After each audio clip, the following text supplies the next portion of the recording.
বাংলাদেশের ঐতিহ্যবাহী জেলা দিনাজপুর খানসামা থানার অন্তর্গত দাঙ্গাপাড়া কায়েমপুর জমিদারনগর মাদ্রাসা ময়দানে ঐতিহাসিক তাফসীরুল কোরআন মাহফিলের আল্লাহ রাব্বুল আলামিন বলেন ইয়ারফাউল্লাহুল্লাযীনা আমানু মিনকুম ওয়াল্লাযীনা উতুল ইলমা দারাজাত। এই পৃথিবীতে যে মানুষগুলো ঈমান আনতে পারে আল্লাহর প্রতি, আর যারা ইলম পায়, জ্ঞান পায়, এই দুইটা গুণ যাদের ভেতরে আছে, ইয়ারফা এটা মুসারি, বর্তমান ভবিষ্যৎ, প্রেজেন্ট ফিউচার, আল্লাহ নিজে জানিয়েছেন তাদের মর্যাদা আমি আল্লাহ দিনের পর দিন বাড়াতেই থাকি। 750 কোটির উপরে মানুষ এখন দুনিয়ায়, মাত্র 175 কোটি আমরা ঈমান এনেছি আল্লাহর প্রতি, বাকিগুলো সব বেঈমানের খাতায়। খালি 175 কোটি বাদ দিয়ে বাকি মানুষগুলো এই আয়াতের ভেতরে নেই, ওরা আগে মাইনাস। আমরা যারা আছি অন্তত ঈমান যাদের আছে এবং যারা জ্ঞান পেয়েছি, এলেম পেয়েছি, আমার আলোচনা অধিকাংশগুলো ক্লাস, আমি একটা ক্লাসের মতো করে কথা বলি। এখানে যদি আমি 1 ঘন্টা কথা বলি মনে করবেন একটা ক্লাস চলছে। 1 2 3 4 এর ছেলেরা যেভাবে জবাব দেয় আশা করছি আপনি বুঝে হোক না বুঝে হোক এরকম জবাব দেবেন না। না, এটা ঠিক হয় না, বুঝে জবাব দেবেন না।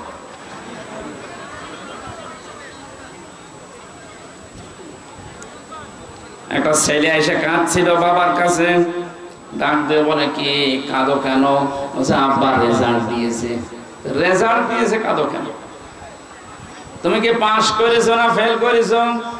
কথা বলে না, খালি কেঁদেই যায়। বারবার জিজ্ঞাসা করে বাবা হয়ে গেছে, বিরক্ত দিয়েছে থাপ্পড়। বলবি তো যে পাস না ফেল? ছেলেটা বলছে আব্বা ফেল করলে তো কথা ছিল, ছিলাম 5 এ নামিয়ে দিয়েছে 3। এখন আমার 5 এ উঠতে আরো 2 বছর লাগবে। আমি কাঁদতেছি এই কারণে। যেন একটা জবাব দিল, বললো আমি বুঝি না বুঝি হ্যাঁ বলে জবাব দেবো। আমার মনে হয় ওরা 3 থেকে 2 নামানো দরকার।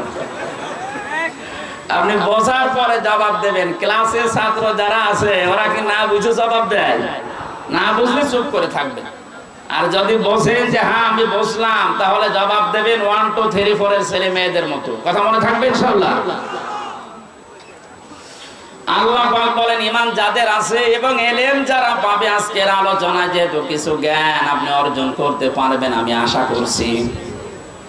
কারণ যারা শুনতে আসে এই মানুষগুলোকে আল্লাহ শ্রেণী বিন্যাস করেছেন 3 ভাগে।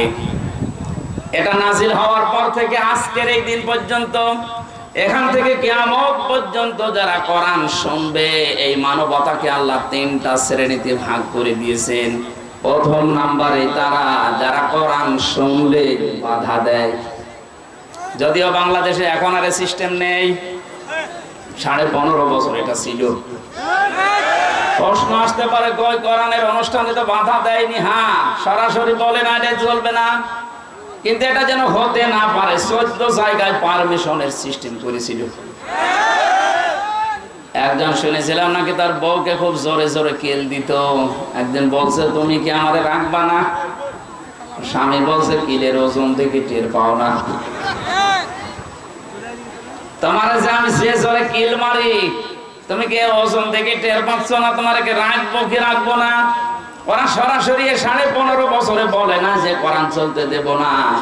কোরআন যেন মানুষ শুনতে না পারে তার সব ব্যবস্থা ওরা করেছিল। এই অনুষ্ঠানটা আগস্টের 5 তারিখে যদি হতো 14 জায়গায় অনুমতি নেওয়া লাগতো, তারপরও জালেমরা দিত না। মানুষকে জেনে শুনে এই বিভাগের উল্টাপাল্টা নাম দিয়েছিল নাকি বুঝে শুনে দিয়েছিল?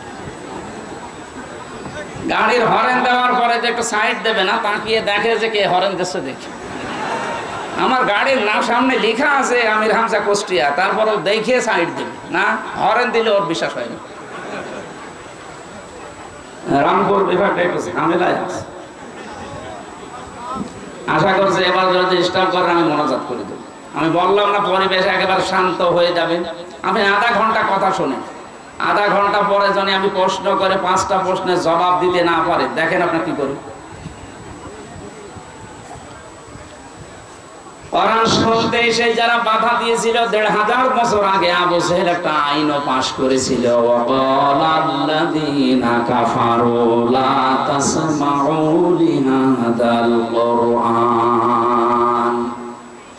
আবু জেহেল বলেছে আমার দেশে সব চলতে দাও, মুহাম্মদে কোরআনে কারীম যখন তেলাওয়াত করে এটা যেভাবে হোক বন্ধ করে দাও। আলগাউ ফিহি, ঢোল ঢোকে তবলা বাজাও, হট্টগোল করো, মানুষের ভেতরে আতঙ্ক তৈরি করে দাও। লাআল্লাকুম তাগলিবুন, আশা করা যায় তোমরা গালেব হবে, বিজয়ী হবে। এই সিদ্ধান্ত ছিল 1500 বছর আগে আবু জেহেলের। আমার তো মনে হচ্ছে 2009 থেকে 24 সাল পর্যন্ত এই সিদ্ধান্ত হয়তো সরাসরি অনেকে নেয়নি, কিন্তু ইনডাইরেক্ট অনেকেই নিয়েছিল। যাদের কাছে অনুমতি নেওয়ার জন্য যাওয়া লাগতো অধিকাংশ গুলো আল্লাহ তো অবিশ্বাসী। 630টা থানার ভেতরে প্রায় 450 থানার ওসি ছিল হিন্দু।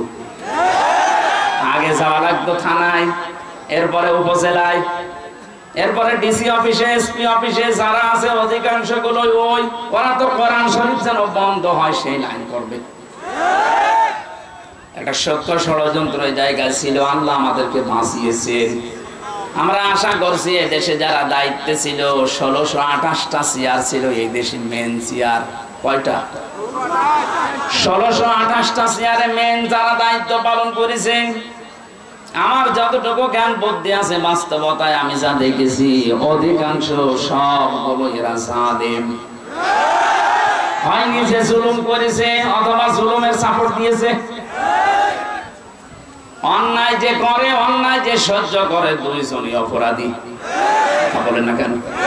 বিশ্ব নবীর হাদিস তিরমিজি শরীফ, নবীজি বলেন কেউ যদি জুলুম করে, তুমি যদি জানো যে লোকটা জালেম, এরপরেও যদি কেউ প্রত্যক্ষ পরোক্ষ ভাবে তাকে সাহায্য করে, সহযোগিতা করে, আমি নবী বলছি ওই লোকটা আমার উম্মত থেকে বের হয়ে যায়।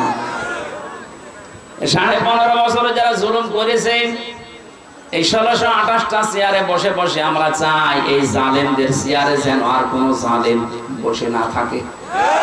ছাত্র জনতা জীবন যখন দিয়েছে, একজন দুইজন না, 3732 জন মানুষ অলরেডি জীবন দিয়েছে। 2780 জন এখন হাসপাতালে কাতরাচ্ছে। এতগুলো মানুষের জীবনের বিনিময়ে যে স্বাধীনতা সংস্কারের জন্য তারা জীবন দিয়েছে, আমরা চাই এদেশের কোন চেয়ারে আর জালেম থাকবে না, সবগুলো চেয়ার সংস্কার হবে। যতদিন পর্যন্ত চেয়ারের হাত খোলা না থাকবে ততদিন ন্যায় বিচারে দেশে কায়েম করা সম্ভব না। আমাকে বানানো একটা মামলা দিয়ে 3টা বছর ফাঁসির কন্ডেম সেলে রেখে দিয়েছিল। কিছুদিন আগে দেখলাম আমার মামলা সব খারিজ হয়ে গেছে। আদালত আমাকে জিজ্ঞাসা করছিল যে কেমন লাগছে এখন। লাগছে তো ভালো, কিন্তু 3 বছর তো মামলা আপনার হাতে ছিল, কেন জামিন দিলেন না? উনি ইশারা দিয়ে আমাকে বোঝাচ্ছে, হুজুর কিছু করার নেই, আমার হাত বাঁধা ছিল। কি ছিল? এখন যেহেতু হাত খোলা আছে, এখন আর আমার বাধা নেই। এইরকম মামলা না, যত মামলা এখন আমার কাছে আসবে আমি এখন ন্যায় বিচার 100 ভাগ করতে পারবো। আমরা চাই এদেশে যত চেয়ার আছে কোন চেয়ারের হাত আর বাধা থাকবে না, সবার হাত থাকবে আবু সাইদের মতো খোলা। রংপুরের মানুষ একটা বিষয় দেখিয়ে দিয়েছে দুনিয়াকে। রংপুরের নামই অনেকে জানতো না, জানলেও মফিজ বলে জানতো, কিন্তু এই নামটা আল্লাহ এত উপরে তুলে দিয়েছে, হোয়াইট হাউসে পর্যন্ত এখন আবু সাইদের নামে জিকির হচ্ছে। আপনাদের আরেকটা সুসংবাদ আছে, গরিব মানুষ তো ওই রংপুর বিভাগে, গরিব মানুষেরা জান্নাতে যাবে ধনীদের চাইতে 500 বছর আগে। সুতরাং ঢাকা, চট্টগ্রাম, সিলেট,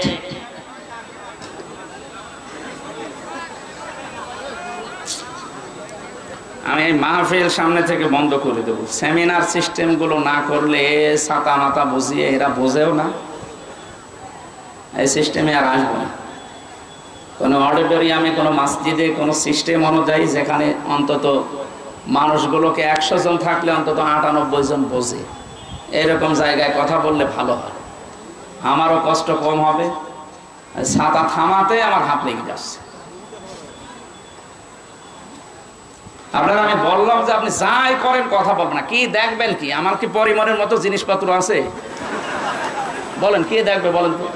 হ্যাঁ, আমার কি আছে দেখার মতো? আমার শরীর চলে না, কি দেখবেন? এই জামাটা আজকে নতুন করে যে দুধালা হুজুর বানিয়ে দিয়েছে, বানিয়ে দিয়েছে তাই গায়ে দিয়েছে। আমার কোনো কিছুর এখন সিস্টেম ঠিক নেই। 24 ঘন্টা জার্নির উপরে, আজকে 3টা চলছে, এটা নেই কতক্ষণ পারা যায়। এই যে 10-12 দিন হাসপাতালে ছিলাম, ওই সময় যে মাহফিল গুলো পারি নাই তারা এখন শোধ তুলে নিচ্ছে। হুজুর বাঁচে বাঁচক, মরে যায় মরে যাক, আমারটা করে দিয়েছে। এই জন্য আমার শরীর পারছে না। এখন যদি একটু ঘুমাতে পারতাম তো ভালো হতো। ডাক্তাররা বলছে আপনি রাত জাগলে কিন্তু আবার ওই মাথার ওই সমস্যা দেখা দেবে। 10টার ভেতরে আপনি যে কোনো কায়দায় ঘুমিয়ে পড়েন, তা আপনারা তোলেনি তো 9:30 10টায়, ঘুমাবো কখন? আশা করছি একটু সময় দেন আমারে। বারবার এক কথা বলা ঠিক না। যা করেন কথা বলবেন না। আমরা দেখতে পারেন আর না পারেন, এখন আর কিছু করার নেই। যা করেছে এইটাই থাকবে। আপনি দরকার কালকে ইন্টারনেট থেকে নামিয়ে নেবেন, কিন্তু কথা বলবেন না। একেবারে নিস্তব্ধ হয়ে যান ক্লাসের মতো। আমার বিশ্ববিদ্যালয়ে যতগুলো ক্লাস করেছি, ডক্টর লোকমান ওনার ক্লাসগুলোতে 40 থেকে 45 মিনিট আমার মনে হচ্ছে কোরআন নাজিল হচ্ছে। এক একটা আয়াতের এত গভীরে চলে যেতেন তিনি। মানুষও 45 মিনিট না, 45 ঘন্টা যদি ক্লাস নিত তাও মানুষ বসে থাকবে। কিন্তু বোঝার মতো যোগ্যতা থাকা লাগবে। দেখেন তো স্টেজে একটা মানুষ কথা বলছে কিনা, বুঝবেন তো বিষয়টা, নাকি এই লোক দেখানোর জন্য এসেছেন আপনি?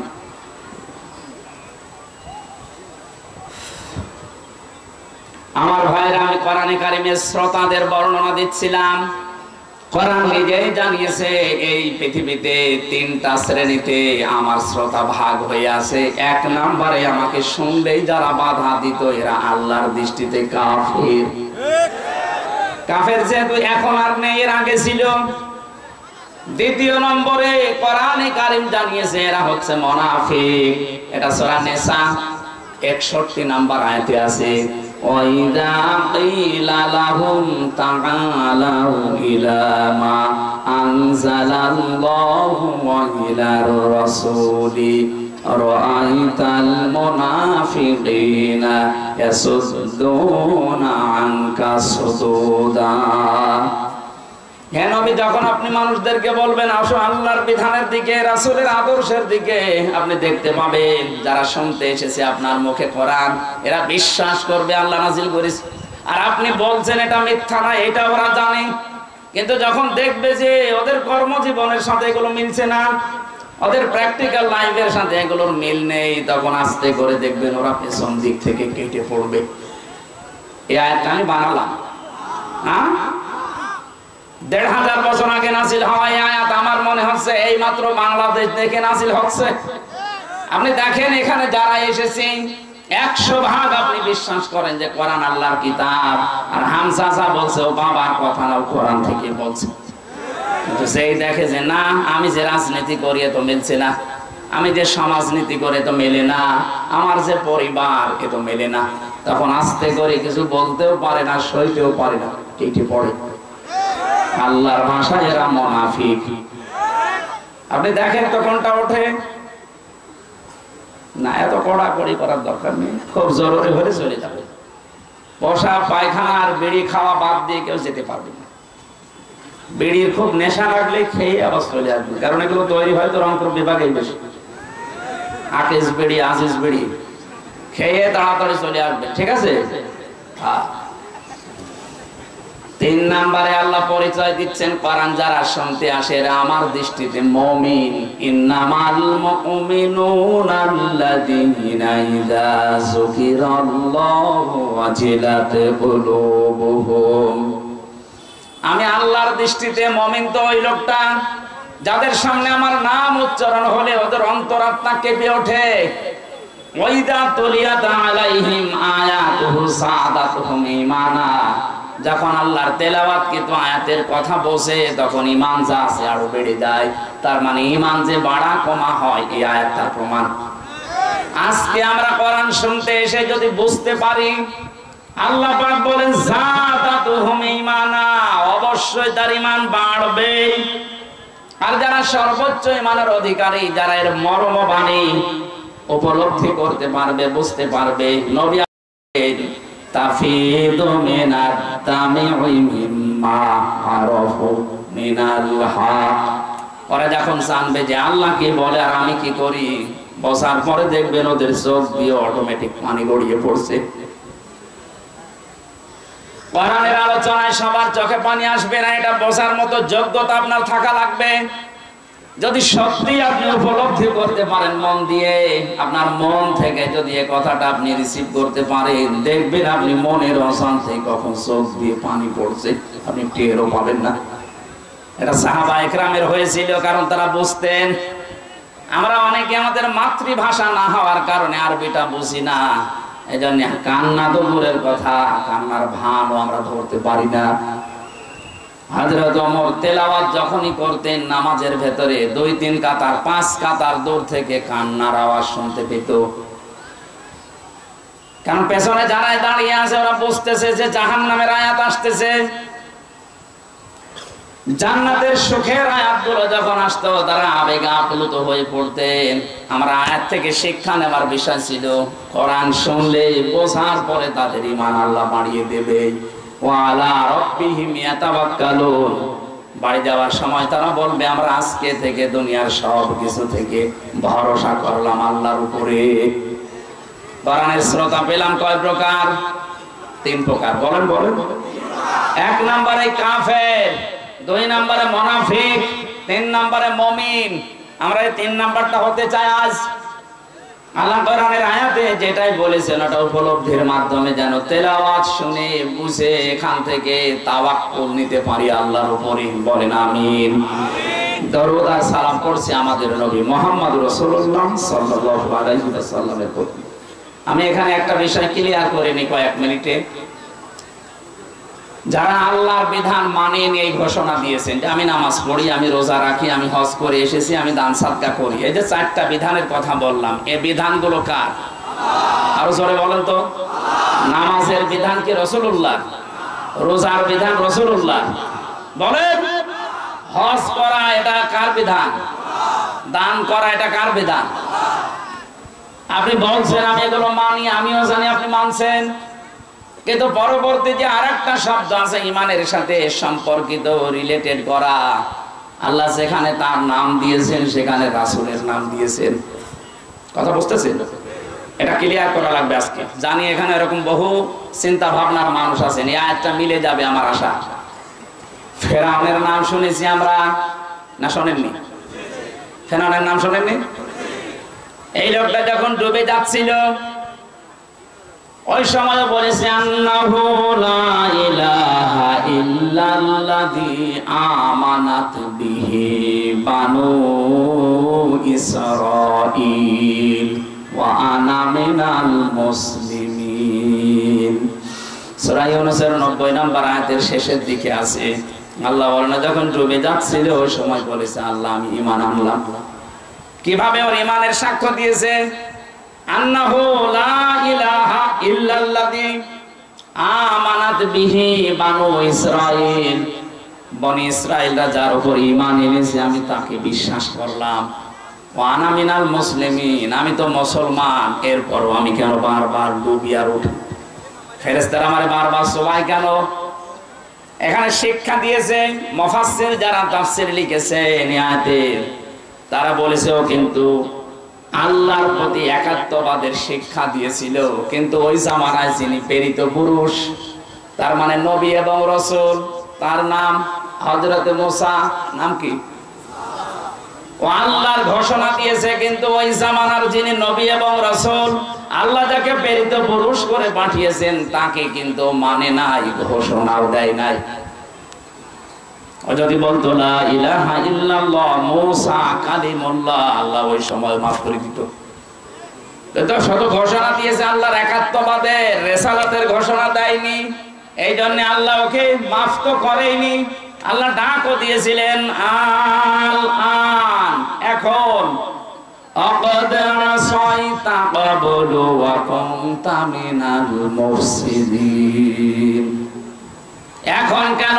এর আগে তো তুমি বড় সন্ত্রাসী ছিলে, স্বৈরাচার ছিলে, ফ্যাসাদ সৃষ্টি করেছিলে।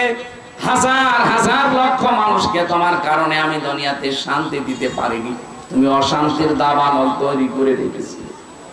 এখন কেন? জিবরাইলকে বললেন ওর মুখের উপরে কাদা দিয়ে দে। এটা তাফসিরে ফি জিলালিল কোরআনে আছে, ফেরেশতা জিবরাইল তোর মুখের উপরে যখন কাদা লাগিয়ে দিস, আল্লাহ পাক বলেন ফালিয়াউমা নুনাজ্জিকা, আজকের এই দিন থেকে আমি তোকে দায়িত্ব নিয়ে নিলাম। বেবাদানিকা, তোর এই শরীরটা, ফালিয়াউমা নুনাজ্জিকা বেবাদানিকা লিতাকুনা লিমান খালফাকা আয়া। কিয়ামত পর্যন্ত কোনো মেডিসিন লাগবে না, কোনো ঔষধ দেওয়া লাগবে না। আমি আল্লাহ নিজে তোরে শক্তি দিয়ে রাখলাম। মাছে খাবে না, পোকা মাকড়ে খাবে না, জলহস্তি খাবে না, কিয়ামত পর্যন্ত তোরে আমি শক্তি দিলাম। ওয়াইন্না কাসীরাম মিনান নাসি আন আয়াতিনা লাগাফিলুন। তোর পরবর্তী প্রজন্ম দুনিয়ায় যারা আসবে, তোকে আমি এমন ভাবে রাখবো, দুনিয়ার মানুষ তোকে দেখবে আর চিন্তা করবে অনেকে, কিন্তু শিক্ষা অধিকাংশ মানুষ নেবে না। আমার মনে হয় এখনো ফেরাউনের লাশটা মিশরে আছে, আমি দেখে এসেছি। এখনো যে অবস্থায় আছে এইভাবে আছে, মানে এক একটা দাঁতের যে সাইজ, চুল এখনো এক গাছা আছে।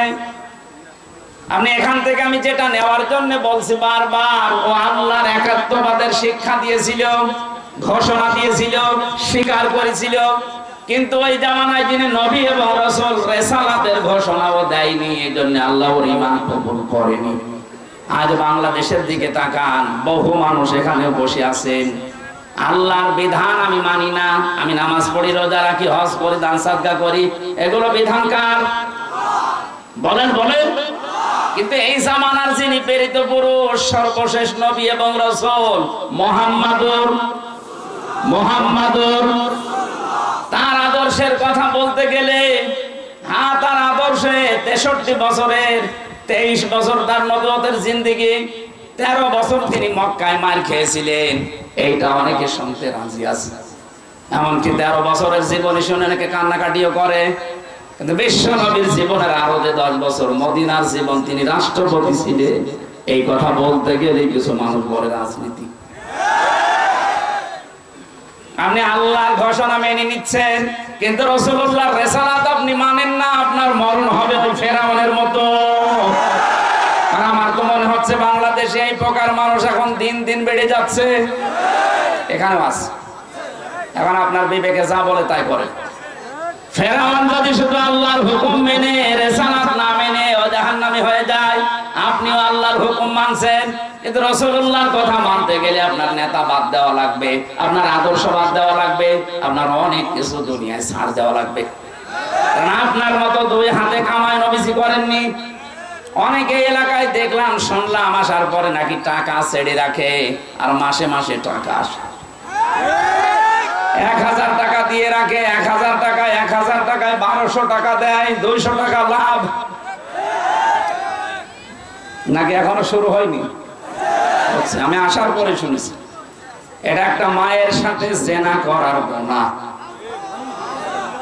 আপনি এইরকম গুনাহ করে আপনি কোনোদিন আল্লাহর মন পাবেন বলে আপনার মনে হয়? যে আপনি মায়ের সাথে জেনা করে আসলেন, এখন বলছেন আমি নামাজ পড়ছি, হবে?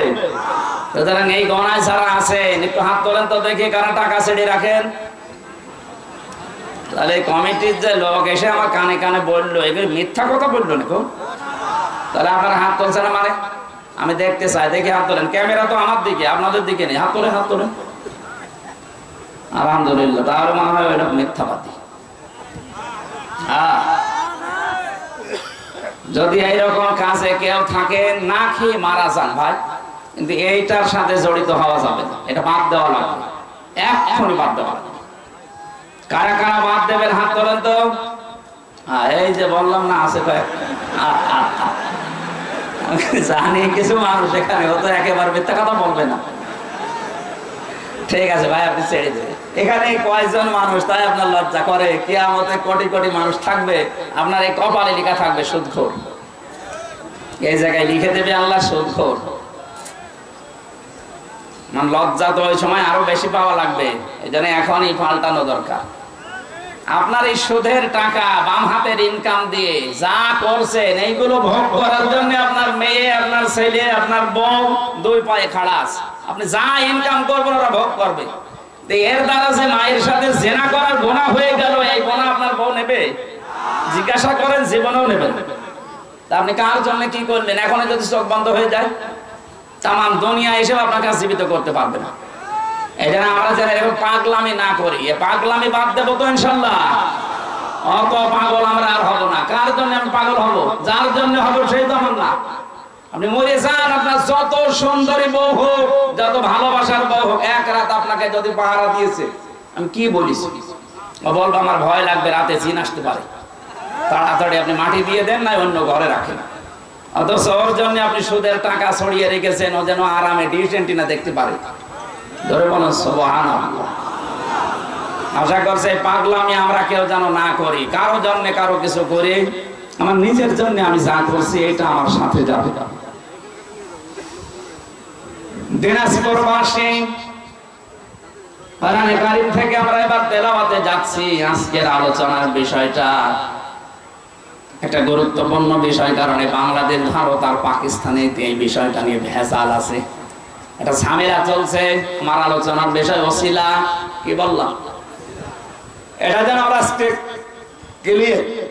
ক্লিয়ার করে যেতে পারি, পরিষ্কার করে ধারণা নিয়ে বাড়ি যেতে পারে আসলে ওসিলা কি আর কি কি জায়গায় ভন্ডরা লাগাচ্ছে। সূরা মায়েদা 35 নম্বর আয়াত পড়েছি। আমরা আগে তাফসীর করার যে নিয়মগুলো আছে সামনে নিয়ে আসি। প্রথমে তাফসীর করতে হলে সূরার নামকরণ জানা লাগে। নাম হচ্ছে মায়েদা। নাম কি? মায়েদা মানে দস্তরখানা। মায়েদা মানে দস্তরখানা, যার গুরুত্ব আমাদের কাছে অনেকেরই নেই, অথচ এই নামে আল্লাহ বিশাল একটা সূরা নাজিল করলেন। এমন এমন বিধান আল্লাহ সূরা মায়েদার ভেতরে দিয়েছেন। বিশ্বনবী জানিয়েছেন আয়াতের তাফসিরে, কোন মানুষ যদি দস্তরখানার বিছানো যে খাবার পড়ে যায়, ভাত হোক, রুটি হোক, তরকারি হোক, এটা যদি তুলে খেয়ে ফেলতে পারে, জান্নাতের হুরদের মহরানা আদায় হয়ে যায়। দিনাজপুরবাসী কি বুঝলেন এই হাদিস থেকে? আপনি জান্নাত পাবেন কিনা সে গ্যারান্টি নেই, আছে? অথচ এই ছোট্ট একটা আমল করার মাধ্যমে জান্নাতের হুরের সাথে যে বিয়ে হবে, তার দেন মোহরটা আদায় হয়ে যাচ্ছে। আপনি বিশ্বাস করতে পারেন আপনি জান্নাতে যাবেন। তাহলে এই আমলটা ঝেলায় খেলায় আমরা নষ্ট না করি। গামছা হোক, চাদর হোক, যে কোনো একটা কাপড় হোক, এটা যেন বিছিয়ে নেই সামনে। এটা নবীজি নিজের জীবনে করে দেখিয়েছেন। বিশ্ব নবীর এই সুন্নাতটা মারা গেছে।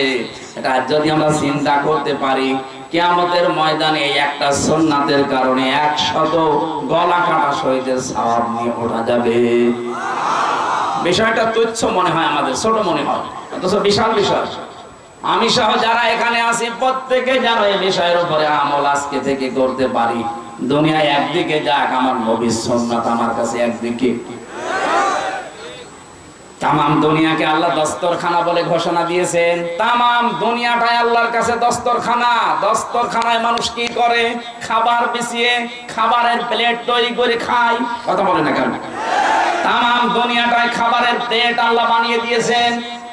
যেহেতু রাজ্জাক নাম নিয়েছেন, তিনি রিজিক দাতা। আপনি না খেয়ে মারা যাবেন না, কারণ আপনার চাইতে তিমি মাছের পেট ছোট না, ছোট টন কে টন খাবার লাগে তার এক এক বেলায়। কমপক্ষে 3 বার করে তার খাবার খাওয়া লাগে, দিন রাত 24 ঘন্টা একটা তিমি মাছের। বিজ্ঞান জানিয়েছে 100টা আমির হামজা মিলে যা খাবার খেতে পারে, তিমি মাছ এক বেলায় সে খাবার খায়।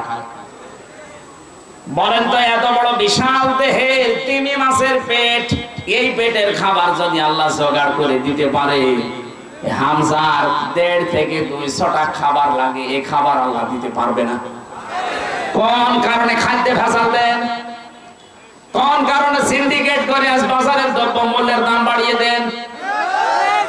আজ বাংলাদেশে যারা সিন্ডিকেট করে খাবারের দাম বাড়িয়ে দিচ্ছেন, আপনি বিশ্বাস করেন আপনার ঈমান নষ্ট হয়ে গেছে?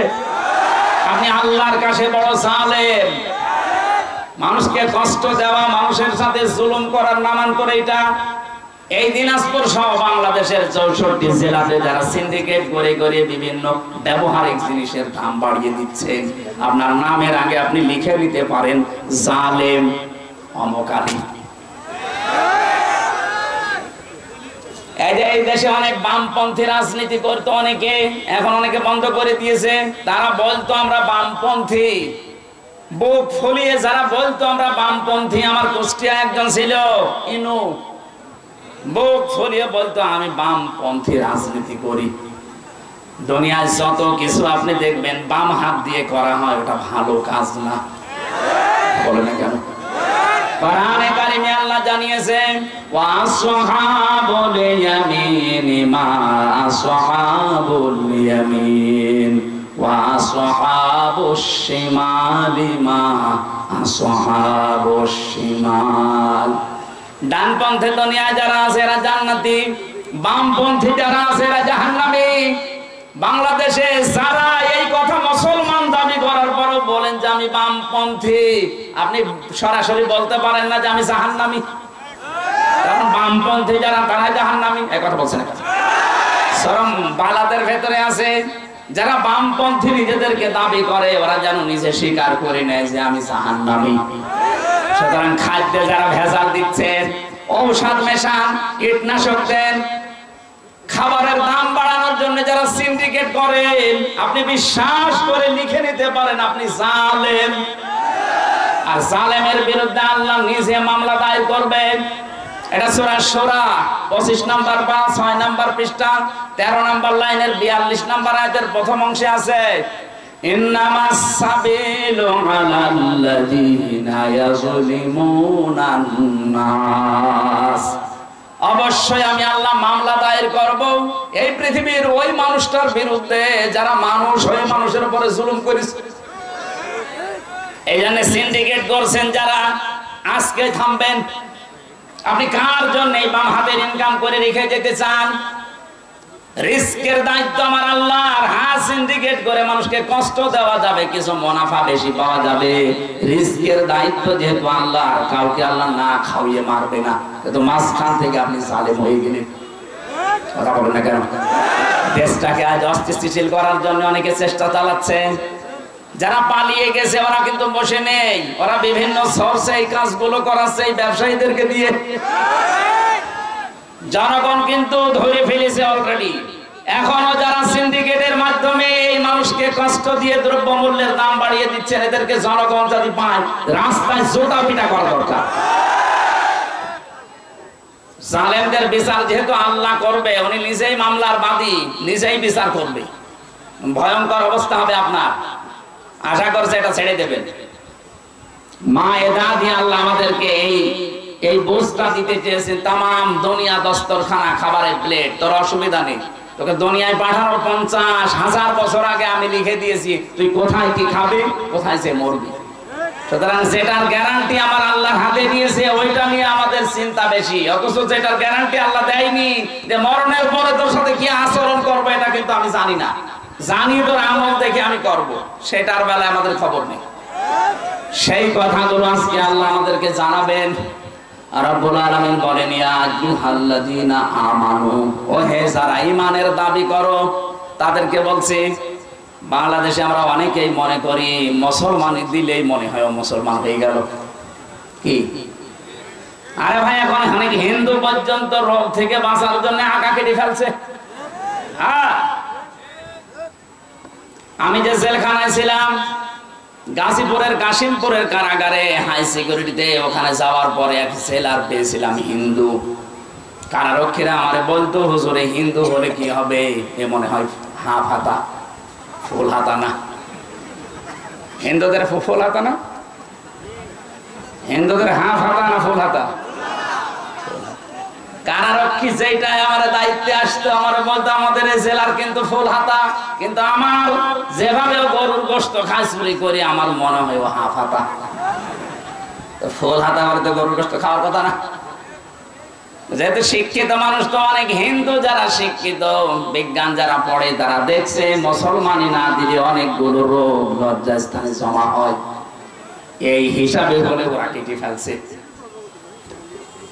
আমি যেটা বোঝাতে চাচ্ছিলাম, শুধুমাত্র গরুর গোশত খেলে শুধু আগা কেটে দিলে আমরা মুসলমান হব, বিষয়টা এমন না। এমনকি এই মুসলমানি এই শব্দটা নিয়ে আজ অনেকে ব্যবসা আরম্ভ করেছে। এই যে এত বড় ছেলে মুসলমানি দেয় না, কি গো ছেলের বয়স 22 বছর, মুসলমানি দেন না। দেব কি করি, আমারও টাকা নেই, ওরও টাকা নেই। একটা ছেলে মুসলমানি দিতে কয় টাকা লাগে? 500 টাকা দিলে গোড়া থেকে কিছু বাদ দিতে, 200 টাকা দিলে আগা কিনে দেয় 500 টাকা। অথচ এই ছেলের মুসলমানি দিতে 50,000 টাকা খরচ। কেন?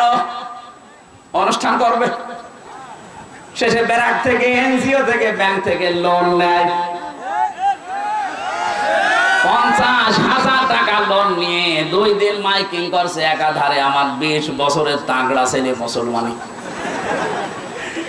লোকজন আসতেছে খাবার খাওয়ার জন্য, হাদিয়া দেয়। শেষে দেখা গেল খরচ করতে বাদ দিয়ে প্রায় 1 লাখ টাকা লাভ। 4 দোকানে বসে গপে হাসতেছে, কি গো চাচা এত খুশি? বলছে বাবাজি আমি জানতাম না যে মুসলমানি দেওয়া এত লাভ, মনে হচ্ছে আমি আরেকবার দিই।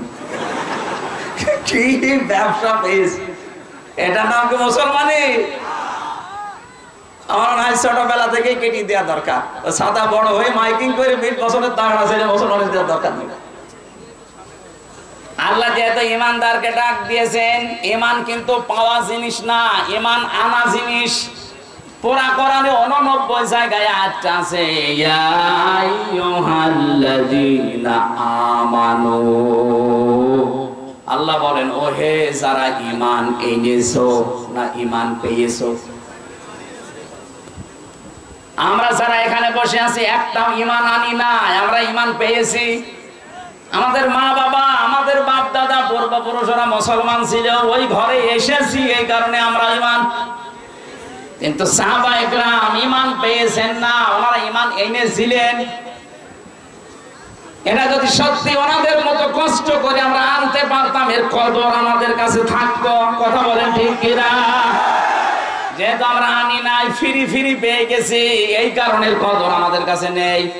আর যাদের কাছে আছে ওই মানুষগুলোকে আপনি বম মেরেও ঈমানের পথ থেকে সরাতে পারবেন না। আল্লাহ ঈমানদারকে ডাক দিয়ে 2টা বিষয় এখানে জানিয়েছেন। ইত্তাকুল্লাহ, আমি আল্লাহকে ভয় করার নীতি নাও। কি ভয়? এই যে তাকওয়া শব্দটা আমরা জন্মের পর থেকে শুনি, তাকওয়াটা কি? তাকওয়া একটা পাথেহ। নবীজিকে এক সাহাবী এসে বললেন, হে নবী আমি সফরে যাচ্ছি, আমার পাথেহ আপনি বলে দেন কি কি নিয়ে যেতে পারি। বিশ্ব নবী বললেন তাকওয়া। কি বললেন? তাকওয়া নামক যে পাথেহ আছে এটা নিয়ে যাও। ডাক দিয়ে বলেন, হে নবী আপনি আরো কিছু পাথেহর কথা বলেন। নবীজি ডাক দিয়ে বলেন, হ্যাঁ পাথেহর আর একটা বিষয় আছে, তুমি ভালো কাজে আদেশ করবা, অন্যায় কাজে নিষেধ করবা। আর আমাদের কাছে কেউ যদি বলে আমি সৌদিতে যাচ্ছি, আমি ভারতে যাচ্ছি, আমাকে পাথেহর কথা কিছু বলেন, কি কি নেব, কি কি নেবা বুঝতে পারো না। নবীজি বলেছিলেন পাথেহ হিসাবে তাকওয়া নিয়ে যাও। এখানে তাকওয়াটা কি, পাথেহ এটা আসলে বোঝা লাগবে। তাকওয়া মানে আল্লাহর ভয়, এটা তো সহজ অর্থ। তাকওয়ার 99টা অর্থ আছে। তাকওয়ার আসল অর্থ হচ্ছে আল্লাহর নিষিদ্ধ কাজগুলো ওই মুহূর্ত থেকে ঘৃণা ভরে ছেড়ে দেওয়ার নাম তাকওয়া। এইটা আমরা সারা জীবন শুনলেও মানতে পারি না। আল্লাহর নিষিদ্ধ কাজ যেখানে পাবেন আজকে থেকে শুধু ছেড়ে দেবেন, ওর নাম খৌফ। ওর নাম কি? শুধু ছেড়ে দেওয়া। আর যদি পায়খানার মতো ঘৃণা করে ছেড়ে দেওয়া হয়, ওর নাম তাকওয়া। আল্লাহর নিষিদ্ধ কাজের যে প্রকাশ্যে অপ্রকাশ্যে কোনো অশ্লীল দৃশ্য দেখা, এটা নিষিদ্ধ কাজ না? কোরআন শরীফে প্রায় 27 জায়গায় আছে, তোমরা প্রকাশ্যে হোক অপ্রকাশ্যে হোক অশ্লীল কোনো কাজের ধারে কাছে যাবা না। সুতরাং আজ ইন্টারনেটের মাধ্যমে, এই মোবাইলের মাধ্যমে, ফ্যাক্সের মাধ্যমে, কম্পিউটারের মাধ্যমে, আকাশ সংস্কৃতির মাধ্যমে পিন আপ করা পত্রিকা দিয়ে যারা এমন ওলট পালট কাজে আছেন, যেটা নিজে নিজে দেখলে ভালো লাগে আর অন্য কেউ দেখলে লজ্জা লাগে, এরকম দৃশ্য নেই? কথা বলে না কেন? এগুলো নিষিদ্ধ কাজ। ওয়ালা তাকরাবুস জিনা ইন্নাহু কানা ফাহিশা ওয়া সাআ সাবিলা। জিনার ধারে কাছে যেও না, জিনা করা তো দূরের কথা, আল্লাহ কেন তার ধারে কাছের কথা বললেন? কারণ মানুষ একবারে লজ্জাস্থানের জিনা করে না, আগে সিস্টেমে যায়। প্রথমে হয়তো মোবাইলে কল দেয়, SMS করে, এরপরে ভিডিও কল, এরপরে আস্তে আস্তে এক জায়গায় হয়ে হাতের জেনা, মুখের জেনা, লজ্জা স্থান পর্যন্ত পৌঁছিয়ে যায়। সুতরাং যেগুলোর দ্বারা জেনা তৈরি হয়, এই উলট পালট সিনেমা দেখে, উলট পালট দৃশ্যগুলো দেখে মানুষকে শারীরিক ভাবে দুর্বল করে যারা ফেলতে চায়, আমরা জানি এগুলো নিষিদ্ধ। সুতরাং এই মুহূর্তে শুধু ছেড়ে দেব না, ঘৃণা করে ছেড়ে দেব। মোবাইলে এরকম দৃশ্য যাদের আছে, যেটা নিজে দেখলে আনন্দ লাগে, ভালো লাগে, আর অন্য কেউ দেখলে লজ্জা লাগে, এরকম দৃশ্য নেই? যার মোবাইল আছে এই মুহূর্তে এখনই ডিলিট করা লাগবে, এক্ষুনি। ওয়াজ এখন থেকে আরম্ভ হবে আমল করা। আমার এই মোবাইলটায় 250টা লেকচার আছে আমার স্যারের। আমি আন্তর্জাতিক বিশ্বে যারা আলোচনা করে তাই আছে ডক্টর নোমান আলী খান, ডক্টর আহমেদ মোসা জিব্রাইল, এদের লেকচার গুলো এখানে সাজানো আছে। তাছাড়া আর আমার ছোট মেয়েটার ছবি আছে, তাছাড়া আর কিছু নেই। আপনার মোবাইলে যদি এরকম কিছু থাকে যেটা নিচে দেখলে ভালো লাগছে, অন্য দেখলে লজ্জা পাবেন, তাহলে এই মুহূর্তে ওইটা নিষিদ্ধ, ডিলিট করা লাগবে। কারা কারা করবেন আমি আজকে হাত দেখতে চাই। তবে দেখি আপনার মোবাইলটা, এই লক খুলে দিন। হ্যাঁ দেখো তো কি আছে এখানে। আজকে ওয়াজ আমল রেডিও ফাংশনে দেখো, যদি কিছু থাকে এক্ষুনি ডিলিট করে দিন। আলহামদুলিল্লাহ, আমরা আল্লাহর ওলি খোঁজার জন্য চরমোনায় যাই, আল্লাহর ওলির জন্য চট্টগ্রামে যাই, সিলেটে যাই, এরকম বুকের সৎ সাহস নাকি আগেই ডিলিট করে দিয়েছে। ঠিক আছে, এটা একটা আল্লাহর জিন্দা ওলি। আপনি ওলি খোঁজার জন্য চলে যাচ্ছেন, যার চরিত্র নেই, তার কিচ্ছু নেই। কথা বলে দেখা গেল আজকে ভিডিও সহ 10 জন মানুষকে দেখা যাচ্ছে, যে মানুষগুলোকে আমাদের মাথার উপরে রেখেছিলাম মন্ত্রীর দায়িত্ব দিয়ে। এদের চরিত্র যে এত নিচে নামতে পারে, কুকুর অত নিচে নামে না। আপনি মানুষ,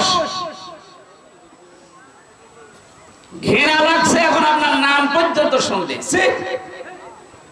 আর ওরাই আমার রিমান্ডে আল্লামা সাইদি এবং যুবতী মেহেরের কণ্ঠ এডিটিং করে শুনিয়ে আমারে বলতো, দেখ আপনার মাওলানা কি অবস্থা দেখ, অথচ ওদের চরিত্র আল্লাহ সব আজ ফাঁস করে দিচ্ছে। ওদের চরিত্র এত নিচে নেমেছে যে হাউ আঙ্কেল না কয়েন্সি।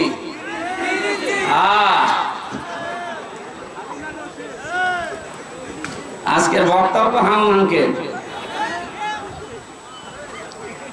আমার সাথে ওই ছোট হুজুরটা ছিল, আমারে বলছে হামজা ভাই, আমার সাথে প্রায় 2 মাস এক ঘরে ছিল ওই পিসকে হুজুরটা মাদানি। হুজুর ভাই আমারে নিয়ে গেল রাত 12:30টার সময়, এই হাতের ছিলে 2 দিকে রাস্তা ব্লক করে দিয়ে আমার শরীরে পোড়াটা উলঙ্গ করেছে। একেবারে 1 চুলো কাপড় আমার শরীরে নেই, যদিও আমি খাটো, কিন্তু আমার বয়স তো আছে 27 বছর। ওই সময় ওর এখন 30 বছর।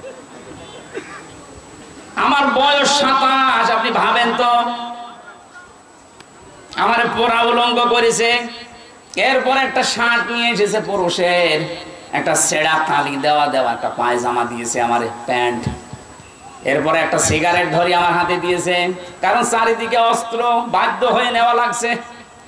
হঠাৎ করে একটা অর্ধ উলঙ্গ মেয়ে লোক নিয়ে এসে আমার পাশে দাঁড় করিয়ে বলছে, এর ঘাড়ে হাত দে। এইভাবে হাত আমি দিতে চাচ্ছিলাম না, জোর করে আমার হাত লাগিয়ে ছবি তুলতেছে। এইটা সকালে ছেড়ে দেব আর বলবো যে হুজুরের চরিত্র দেখো। বলছে, আমি এক এসআইকে ডাক দিয়ে বললাম, ভাই আপনারা যা করছেন এটা কি আমার হারুন স্যার জানেন? আমার উনি তো করছে। আমি এত অসহায় ছিলাম ওই সময়, এমনিতেই মাজলুম মানুষ, চোখের পানি ফেলে দিয়ে বললাম, রব্বুল আলামিন আমার সাথে যা হচ্ছে তুমি তো দেখতে পাচ্ছ। মাজলুমের দোয়া শুনি কবুল হয় তোমার নবীর হাদিস। এই অবস্থায় আমি ওর জন্য বড় দোয়া দিলাম, ও আমাকে যা করেছে আল্লাহ তুমি ওকে তাই করি। ঠিক আল্লাহ এই মাজলুম আলেমের দোয়া কবুল করে ওরে উলঙ্গ করে জাতির সামনে দেখিয়েছে। ওর যে 3 ইঞ্চি বাংলাদেশ না তামাম দুনিয়ার মানুষ এখন চান। বাইরের দেশগুলোতে আমি কিছুদিন আগে ছিলাম সৌদি আরবে, মদিনা থেকে তায়েফে যাচ্ছিলাম, যে ড্রাইভার আমার সাথে মদিনার স্থানীয় মানুষ, যাবার সময় আমারে বলছে ইয়া হাজি ওল হুজ্জাত আয়না বিলাদুকা, ও হাজি দেশ কোথায়? আমি জি তুমি বাংলাদেশ। আমি বাংলাদেশ থেকে এসেছি। আমার এবার আরবিতে একটা গালি দিচ্ছে, হারামি। হারামি মানে? তার মানে আপনার দেশে যে দায়িত্ব ছিল ওই মহিলা একটা হারামি। আমি মনে করলাম যাক আর কিছু বলবে না হয়তো, একটু পরে দেখছি আমারে বলছে আরবিতে বলছে 3 ইঞ্চি। 3 ইঞ্চি মানে হারুন আঙ্কেল। ওরা ওরে চেনে না, কিন্তু 3 ইঞ্চি ওই লোকটাও জানে। সারা দুনিয়ায় মেয়েদের এখন জিকির হচ্ছে 3 ইঞ্চি 3 ইঞ্চি। ও রাস্তায় এখন বের হতে পারবে? লুকিয়ে আছে, বের তো হবে। আমার মনে হয় ওর অপরাধ যায়। এ দেশের জনগণ যদি ওরে একটু চিনতে পারে যে এটা হাউন আঙ্কেল, ওরে আঙ্কেল বানিয়ে ফেলবে। আজকে থেকে এখন থেকে এই ওয়াজটা আমল করা লাগবে। আমি সহ যারা আছি প্রত্যেকে নিষিদ্ধ কাজ শুধু ছেড়ে দেব না। শুধু ছেড়ে দেওয়ার নাম খৌফ, শুধু ছেড়ে দেওয়ার নাম কি? আর ঘৃণা করে ছেড়ে দেওয়ার নাম হচ্ছে তাকওয়া। আল্লাহ আমাদেরকে খৌফ দিয়েছেন না তাকওয়া? বলেন বলেন। এই মুহূর্ত থেকে আমলটা শুরু করেন, দেখবেন একটা অজানা শান্তি আপনি পাবেন। এই যে পশু পাখি, মুরগি, হাঁস, এদের এই পাখাটা যেমন বিছিয়ে দেয় ভাবে, দানা এভাবে বিছিয়ে দেওয়ার পরে পরের সাথে পর লেগে যায়, একটার সাথে আর একটা পর লাগার পথে এত মোলায়েম হয়, এত সফট হয়, কোমল হয়, এত নরম জায়গা। ওর নিচে যখন বাচ্চারা ওই জায়গায় আশ্রয় নেওয়ার পরে মা পাখিটা যখন নিজের এই দানাটাকে বিছিয়ে ধরে, তখন ওই নিচে দেখবেন একটা কিচির মিচির আওয়াজ হয়। এটা বাংলায় বলা হয় অনির্বচন সুখ। আমরাও যদি সত্যি আল্লাহর নিষিদ্ধ কাজ যেখানে যেটা পাবো যদি ঘৃণা করে ছেড়ে দিতে পারি, একটা অনির্বচন সুখ আলাদা, ওটা আল্লাহ দেবে। ওটা আমরা পেতে চাই না। যে সমস্ত মহিলাকে সামনে দেখা জায়েজ নেই, ওটা মোবাইলে টিভির পর্দায় জায়েজ নেই। যেই মেয়ে লোকগুলোর যেখানে সামনে দেখা যায় যাচ্ছে, ওটা টিভির পর্দায়, মোবাইলের পর্দায়, কম্পিউটারে দেখা যায় যাচ্ছে। একটা মেয়ে লোকের পর্দা হচ্ছে মুখমণ্ডল, হাতের কবজি আর পায়ের পাতা বাদ দিয়ে পুরা শরীর ঢেকে রাখা লাগবে। কথা বুঝতেছে?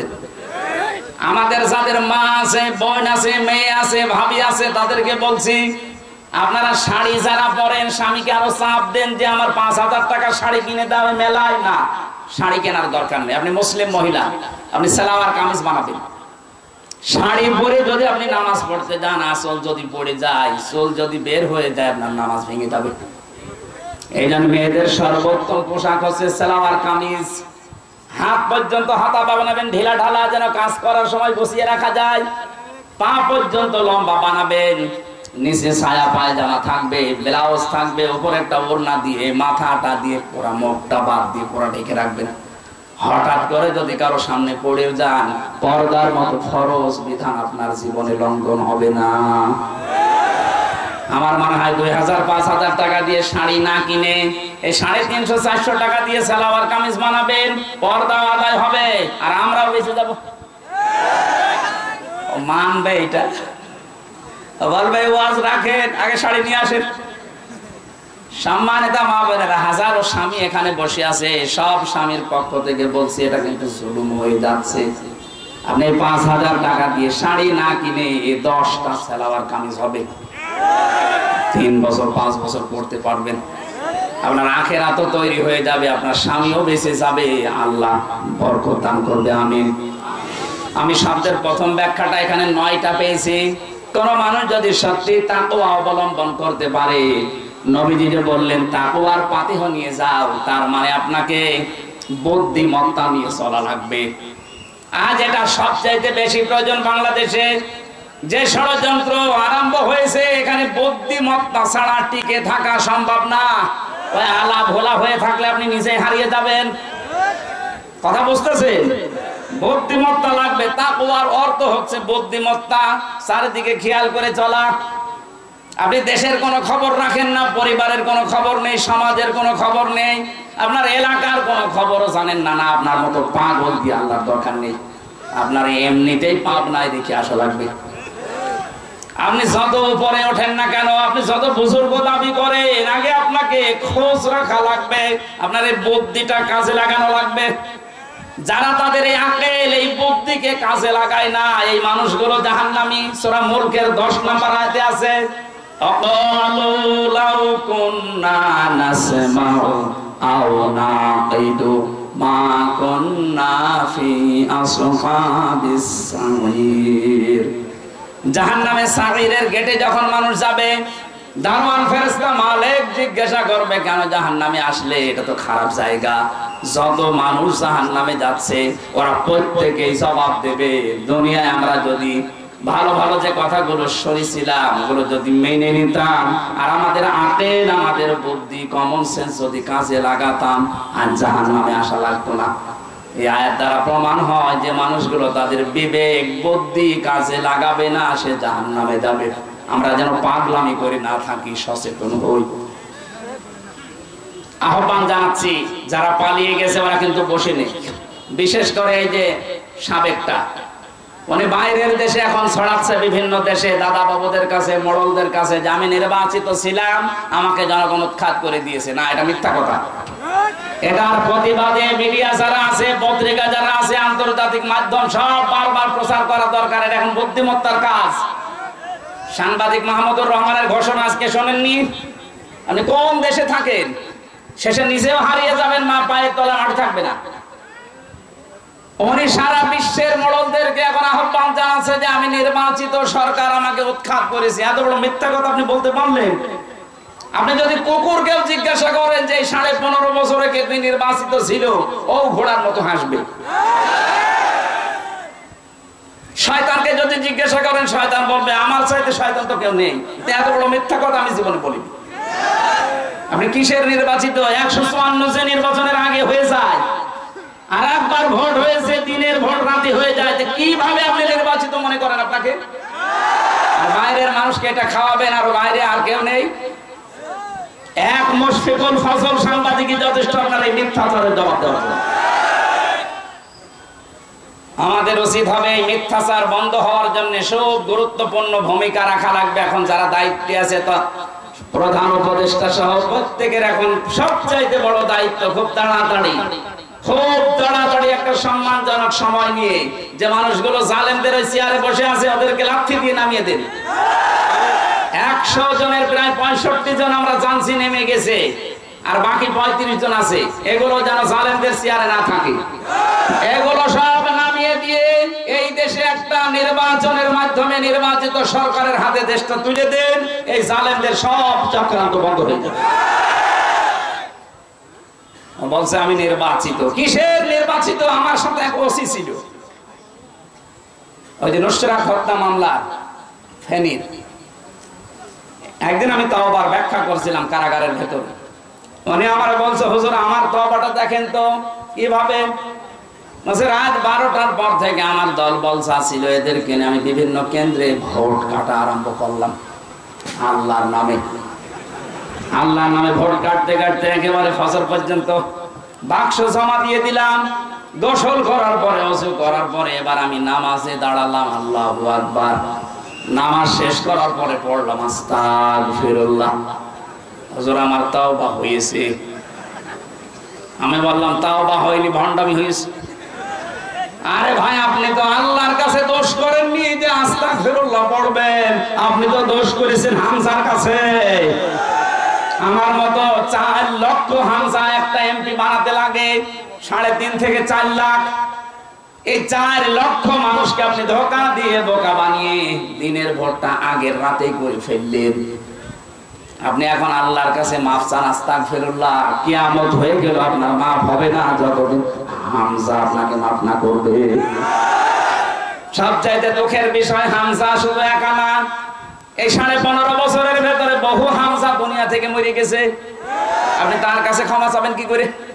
সুতরাং আপনার দুনিয়াও শেষ, আখিরাত তো শেষই। এই জালেমদের জুলুমের সাথে যারা সম্পৃক্ত ছিলেন, যারা বিশেষ করে গমের সাথে, এই যে ইলিয়াস আলী গুম হয়ে গেছে, তার পরিবারটা কি অবস্থায় আছে যারা গুম হয়েছে তারা জানে। আমার বিশ্ববিদ্যালয় কুষ্টিয়া থেকে 2 জন ভাই আমাদের সামনে থেকে হাওয়া হয়ে গেল, মুকাদ্দাস আর ওলিউল্লাহ। আজ 10 বছর এখন খোঁজ নেই। আমার মনে হয় এই দেশে যারা দায়িত্বে আছে এমন কঠোর হবেন গুমের বিরুদ্ধে, কিয়ামতের আগে যেন দেশে কেউ গুম না হয়। এটা মানবতার সাথে যে কত বড় উপহাস। যার ছেলে গুম হয়, বাবা গুম হয়, সে বুঝতে পারে। আপনি তো টের পাচ্ছেন না, আপনার তো কেউ গুম হয়। বিশেষ করে যারা আয়না ঘরের সাথে জড়িত, এ মানুষগুলোকে আল্লাহ মাফ করবে কি কায়দায় আমার তো বুঝে আসে না। আমি নিজে মাত্র 10 দিন ছিলাম আয়না ঘরে, তাই আমি পাগল হয়ে গেছি।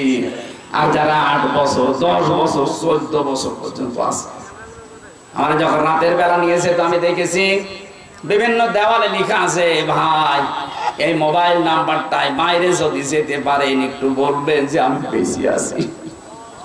আমি 1 বছর 2 বছর না 14 বছর পাটকা পড়ে আছে। এরকম মানুষের কান্নার আওয়াজও শুনেছি। জিজ্ঞাসা করেছি ভাই কতদিন আছেন, আমারে বলে এটা কোন বছর, কোন মাস, কি বার আজ কিচ্ছু জানি না। এটা যে কোন বছর, কয় সাল, এটা 24 সাল জানেই না। কোন মাস চলছে, কি বার, কয়টা বাজেও জানে না। 2 দিন 5 দিন না, 14 বছর, 10 বছর, 8 বছর। যার যার ঘরের সামনে দেখলাম দেওয়ালে ছোট ছোট করে লেখা আছে, ভাই যদি কেউ একটু বাইরে যেতে পারেনি নাম্বারটা আমার পরিবারকে জানাবেন যে আমি বেঁচে আছি। আমার সাথে মুফতি ফখরুল সাহেব ছিলেন, উনি আমার মাঝে মাঝে বলতেন, হামজা ভাই আপনার সাথে কি করেছে জানি না, তবে আমার এই হাত পায়ের ভেতর দিয়ে এইভাবে দেওয়ার পর সামনে যে লোহার ব্যারিকেড থাকে ওর সাথে দিয়ে চেন দিয়ে আটকে দিত। 2 মিনিট 10 মিনিট 1 ঘন্টা পরে খুলে দেন না। বছরের পর বছর 1.5 থেকে 2 মিনিট সময় দিত টয়লেট করার জন্য। পচা খাবার দিত, সকালে ছোলা কয়েকটা, দুপুর বেলা খাবার দিয়েছে মাখিয়ে, মনে আছে কেউ মাখিয়ে ফেলে দিয়েছে, খেতে পারে না সেটা দিয়েছে। একদম আমার সাথে ফাঁসির ওই কন্ডেম সেলের ভেতরে শেষের কয়েকদিন ছিল, 60 হয়ে হাত পা ছেড়ে দিয়ে শুয়ে আছে। কি গো এরকম করে শুয়ে থাকেন? আমার বাবা হামজা, শুয়ে থাকা যে কত বড় নিয়ামত তুমি বুঝবা না। তোমার তো মাত্র 10 দিন নিয়েছিল, আর আমি কয়েক বছর পর্যন্ত এইভাবে ছিলাম, পায়ের ভেতরে হাত দিয়ে শুয়ে থাকা কত বড় নিয়ামত এখন আমি টের পাচ্ছি। আমার মাজার হাড় পর্যন্ত ব্যথা হয়ে গেছে। এখন এই যে 60 হয়ে শুয়ে আছি হাত পা ছেড়ে দিয়ে, আমার মনে হয় সবচেয়ে বড় নিয়ামত এইটা। এত বড় কিছু আপনি করতে পারলেন একটা মানুষের সাথে। কি করেছিল সে? সেটা রাজনৈতিক দলের একটা সভাপতি, আমির, তারে আপনি এভাবে গম করে আয়না ঘরে রেখে এইভাবে কষ্ট দিতে পারলেন। আমার মাঝে মাঝে মনে হতো, আল্লাহ যারা আমাদের দায়িত্বটা পালন করে এরা এখান থেকে বাড়ি যাওয়ার পরে ঘুমায় কি করে? হয় লাল পানি খায় নাই, ঔষধ খায়, কোন বড়ি খায়, ঘুমের তাছাড়া ঘুম আসার কথা না। এখানে যারা গুণের সাথে জড়িত, খুনের সাথে জড়িত, বিশেষ করে আয়না ঘরের সাথে, এদের জীবনেও মাফ হবে না যতদিন পর্যন্ত ওদের ওই মানুষগুলো মাফ না করবে। আর আমি জানি এই দেশের 18 কোটি মানুষও যদি এই আয়না ঘরের সাথে যারা জড়িত এদের মাফ করে দেয়, ব্যারিস্টার আরমানের বউ জীবনও মাফ করবে না। 10 বছর 8 বছর সে স্বামী ছাড়া কিছু জানে না যে বেঁচে আছে কিনা। প্রশ্ন আসতে পারে বিদেশে যে থাকে, বিদেশে যে থাকে কিন্তু জানে যে স্বামী আছে, আর এমন জায়গায় আছে তো জানি না যে মরে গেছে না বেঁচে আছে। এক একটা দিন কত কষ্ট করে এই গুম হওয়া আয়না ঘরে থাকা মানুষের আত্মীয় স্বজনের কেটেছে, আপনি বুঝবেন না, আপনার তো হয়নি। আমার বাবা মামি একা সন্তান, মাত্র 10 দিনে তারা আমার মতো হাফ পাগল হয়ে গিয়েছিল। 3টা বছর যদি আমি ফাঁসির কন্ডেম সেলে ছিলাম, তারপরেও তো অন্তত 3 মাস 6 মাস পর একটু যোগাযোগ করতে পারতাম। আর ব্যারিস্টার আরমান সাহেব 8 বছর উনি জানেই না যে বাংলার পৃথিবী আছে কিনা, অথচ মাথার উপর দিয়ে গাড়ি ঘোড়া চলছে। ওই ডিবি অফিসে মাটির নিচে যে ঘর আছে ওটা ভেঙে দেওয়া দরকার। কয়েকদিন আগে ডিবির যে অফিসার ঘোষণা দিয়েছে মাটির নিচে এখানে আয়না ঘর থাকবে না, ভাতের হোটেল থাকবে না, কাউকে যদি ধরা হয় তাকে তাড়াতাড়ি তার পরিবারকে জানানো হবে, এইটাই দরকার।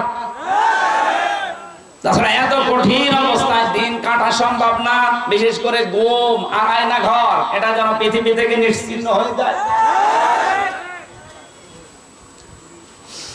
দিনাজপুরবাসী, আমি যাই করি না কেন আল্লাহর দরবারে আমার কোনো পজিশন আছে কিনা, আমার একটা মর্যাদা এরকম একটা চেয়ার আছে কিনা যেখানে আল্লাহর সামনে আমি দাঁড়াতে পারবো। আজ প্রধান উপদেষ্টা ডক্টর মোহাম্মদ ইউনূসের আশপাশে যারা আছে ওনার কথার যে মূল্য উনি দেবে, এই দিনাজপুর থেকে আমি হামজা কথা বললো ওই মূল্য দেবে। ওনার কাছে যে চেয়ারটা আছে চেয়ারের একটা মূল্য আছে।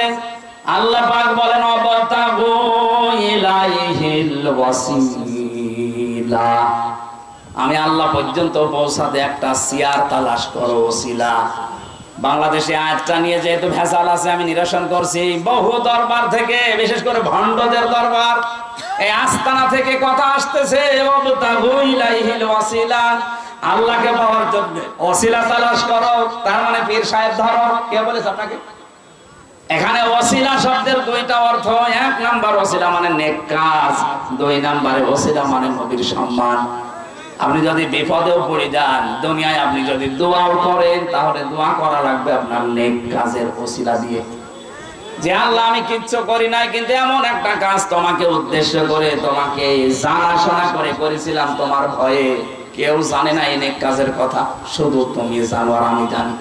সুতরাং আজকে যদি বিপদে আসি এটা মুক্ত করার জন্য ওই নেক কাজের ওসিলা আমারে মুক্ত করে দাও।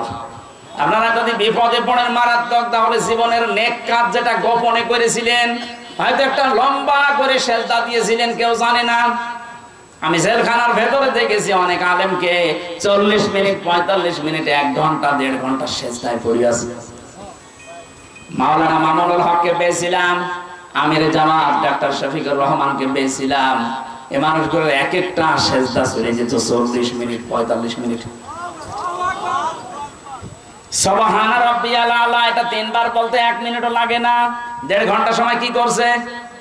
নফল নামাজে মাসলাটা জেনে রাখবেন, নফল নামাজে নফল সেজদা যে আপনি মাতৃভাষায় বাংলাতেও যদি বলেন ওটা তাড়াতাড়ি কবুল হয়। এইজন্য আপনি লম্বা করে সেজদা দেবেন, যেটা আপনি আর আল্লাহ জানে না। বিপদে পড়লে ওই নেক কাজের ওসিলা দিয়ে বলবেন আল্লাহ ওই ওসিলায় আমার আজকে বাঁচাও। আর ওসিলা শব্দের অর্থ আমরা বানিয়েছি বিভিন্ন দরবার থেকে, পীর সাহেব ধরো এটা আল্লাহর ওলি, এর কাছে ওসিলা ধরো এটা হচ্ছে মুশরিকদের কাজ। লিয়াকাররিবুনা ইলাল্লাহি যুলফা, সূরা জুমারের 2 নম্বর আয়াতে আছে।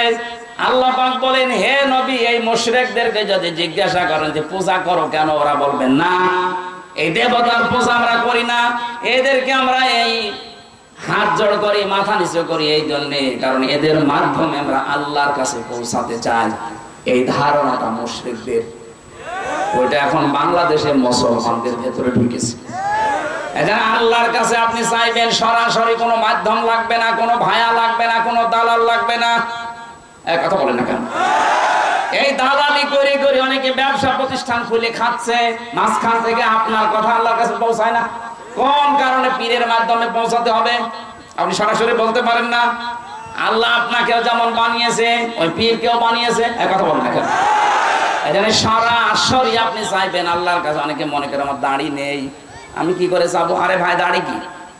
আপনি তো আল্লাহর বান্দা, আফসোস করবেন যে দাড়িটা রাখতে পারি না, সামনে আমি রাখবো। আর অনুশোচনা নিয়ে অনুতপ্ত হয়ে জীবনে যখন সেজদা দিয়ে চোখের পানি ফেলে কাঁদবেন, দেখবেন আল্লাহ পাক একটা অজানা শান্তি দিচ্ছে, টাকা দিয়ে কিনতে পাওয়া যায় না। ওসিলা শব্দের দ্বিতীয় অর্থ হচ্ছে নবীজির সম্মান। আযান দেওয়ার পর একটা দোয়া পড়া হয় না? আবতাগু ইলাইহিল, কি বলা হয়? ওসিলা বলা হয়। হে আল্লাহ তুমি নবীর সম্মানকে আরো বাড়িয়ে দাও। আরশের পাশে একটা জায়গা থাকবে, ওখানে নবীজি 50,000 বছর একটা সেজদা দেবেন। এত লম্বা সেজদা দুনিয়াতে তিনি কেউ দেয়নি, কেউ দিতেও পারবে না। শেষে আল্লাহ বলবেন, দোস্ত বন্ধু মাথা ওঠাও, আজকে যার পক্ষে কথা বলবা তারে মাফ করে দেব। এখানে ওসিলা মানে যে ভুল ভাল বোঝায় আমাদেরকে, আমরা সতর্ক থাকবো। ওসিলার 1 নম্বর অর্থ নেক কাজ, 2 নম্বর অর্থ নবীর সম্মান, এর বাইরে কোনো ওসিলার অর্থ নেই। যারা বলবে পীর সাহেব বানিয়েছে ওরা নিজেদের স্বার্থে,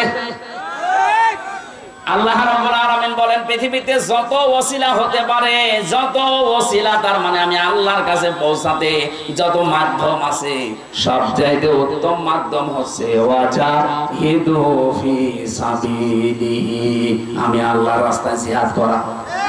জিহাদের নাম শুনলে তো অনেকের মন খারাপ হয়ে যায়, আগে জঙ্গির কথা বলবে কিনা। জঙ্গি আর জিহাদ এক না। জঙ্গি নির্মূল করার জন্য জিহাদ লাগবে।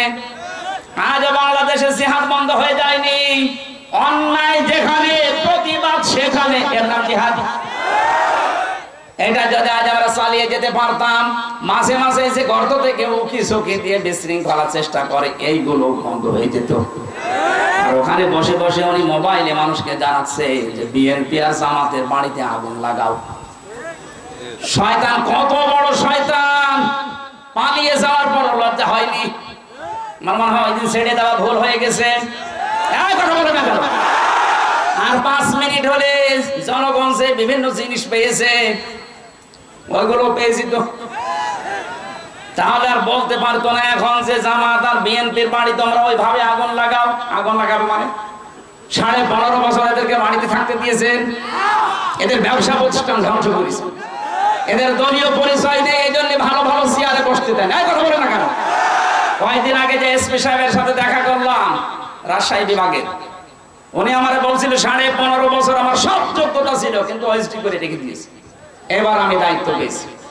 গোপন অনেকগুলো কথা উনি জানে, আমাকে বারবার বলছিলেন যে এটা হতে যাচ্ছে সামনে। ঠিক দেখছি মিলে যাচ্ছে। আমরা যারা ওই 14 দল বাদ দিয়ে যারা এদেশে আছি সব আমরা মাজলুম, সে যে দলের লোক হোক। এই কথা বলছে না কেন? অনেকে মনে করছেন বিএনপির লোক মাসলুম না। কে বলেছে? ওদের এক একটা জনের জন্য আমি মামলা পেয়েছি 313টা, 508টা পর্যন্ত মামলা পেয়েছি। একজন আমার খাবার দিত, জিজ্ঞাসা করলাম কি করেন? বলছে আমার বাড়ি হচ্ছে বড়গোনা, বিএনপির যুগ্ম সম্পাদক ওই জায়গায়। মামলা কয়টা দিয়েছে? বলছে 313টা। 313টা মামলা আপনি হিসাব করতে পারে? আপনাদের মহাসচিবের নামে 183টা মামলা ছিল ওই সময়, এখন মনে হয় আরো বেড়েছে। কারণ আমি 508টা পর্যন্ত মামলা আমি পেয়েছি। আরে ভাই দিনই তো হয় না, 365 দিনে বছর, 508টা মামলা, ও সারা জীবন শুধু হাজিরায় দিয়ে যাবে। কি জুলুম করেছে বলতো? এইগুলো বাইরের দেশ দেখে না। এই ট্রাম্প এটা মুসলমানদের প্রকাশ্য শত্রু। এই পালিয়ে গেছে ওনার বান্ধবী, ও এখন উল্টা পাল্টা ছড়াচ্ছে বাংলাদেশে নাকি সংখ্যালঘু নির্যাতন হচ্ছে। ওরে শয়তান! বাংলাদেশে ইসলামপন্থী এবং এই দেশে যারা বিশ্বাস করে দেশ আমাদের, তারা 5 তারিখের পর থেকে আজ পর্যন্ত মন্দিরগুলো পাহারা দিচ্ছে।